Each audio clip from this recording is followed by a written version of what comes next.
All right, thank you for that, Lena Maria. September happens to be National Bourbon Month, but we're not getting snobby about it. Yeah, this morning we're learning all about the bourbon. We got Adriana Ceniceros and Jen Guerrero. Sorry, it's like a lot. So from James Beer.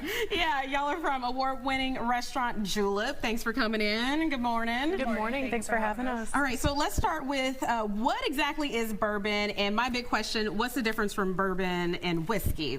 How do you tell? So bourbon has some classic standard laws. It's got to be a 51% mash bill at least. It's got to be distilled up to 160. It's also has to be made in specific areas of the United States. Difference kind of pulls into the mash build. So Maker's Mark is going to be a majority of corn with a slight amount of wheat and some barley. Laden Bow is going to be, again, corn is the main grain, and then it's got rye as well, and then the Elijah Craig's going to be a wheated bourbon. So it's just how it plays, and it's softer on the palate depending on what you like. And if you don't know much about it, but you may want to try it when you're out and about, how do you go about knowing what to order in the first place? It can be overwhelming. Yeah, basically just engage with either your bartender or your reps or any place where you're shopping at them. Try them as much as possible. So anything that's going to be barrel proof, I like to use it in a cocktail. It's just a little bit easier to work with. And then Maker's Mark's really good on the rocks, and a Glencairn, neat. You can always do classic and just mix them with Coke. It's really up to you. Okay, all right. Can we tell the difference if we smell? Yeah. Is there a difference? You should be able to tell a difference specifically in the Elijah Craig because it's a barrel proof, which means it's like oh, I doubt. Woo, yeah, it's got some heat on the nose. Just smelling.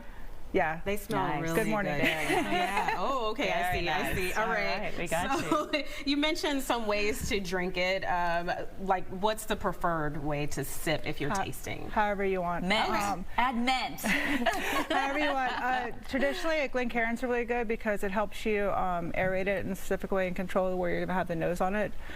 I use rocks glasses, so it really just depends on what works best for you. Well, let's make what your name is all about, Julep, the mint julep. So how do you go about doing that? So the mint julep is going to be about 20 mint leaves, so just a generous pinch. You're going to put them in the bottom of the glass. You're going to cover it with a ½ ounce of turbinado syrup, which is basically a simple syrup made with demerara or sugar in the raws, which is what gives it that. I don't think I've ever even seen that in a store.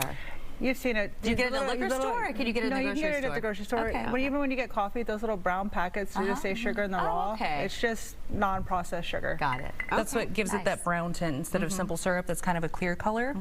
So you'll put in a ½ ounce, and then you want to muddle the mint down to kind of express the mint flavor. You're going to cover it in 2 ounces of bourbon and then swizzle it around to give it some dilution on the ice, and then just top it with some mint leaves. Okay, we got some hard-working people in the back that want to try it. So whenever you want to make that for us. We're actually going to make you an old-fashioned. She said we're not drinking it. Okay, so does bourbon actually get better with age? Like if we buy it and set it on top of the fridge, or not so much if you set it on top of the fridge. I mean, there's definitely some styles of whiskey that you can age and they get a little bit better with time, but most of the flavors come from being aged in the new charred American oak barrels, and then you can put Steves in it. Makers actually uses a whole ton of different styles of wood, and there are these little plates that go inside of it that actually add flavor profiles and characteristics, so that's where most of it's going to come from. And old-fashioned is something, a term you always hear. Tell us about that. She's actually going to show you how to make one. Okay. It's a very simple classic cocktail. You don't want to add too much to it to take away from that flavor, so we're just going to do 2 dashes of Angostura bitters. And we don't want it to be overwhelmingly sweet, so we're taking that same turbinado sugar, and I'm just going to do a bar spoon of it right there. And I'm going to use Maker's Mark for this one specifically. It's a fan favorite. It is.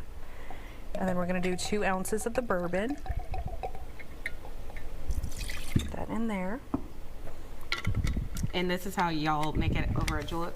Yes. Okay. All right. And then we're going to go get our pancakes to go with it. We'll be set. I'm kidding.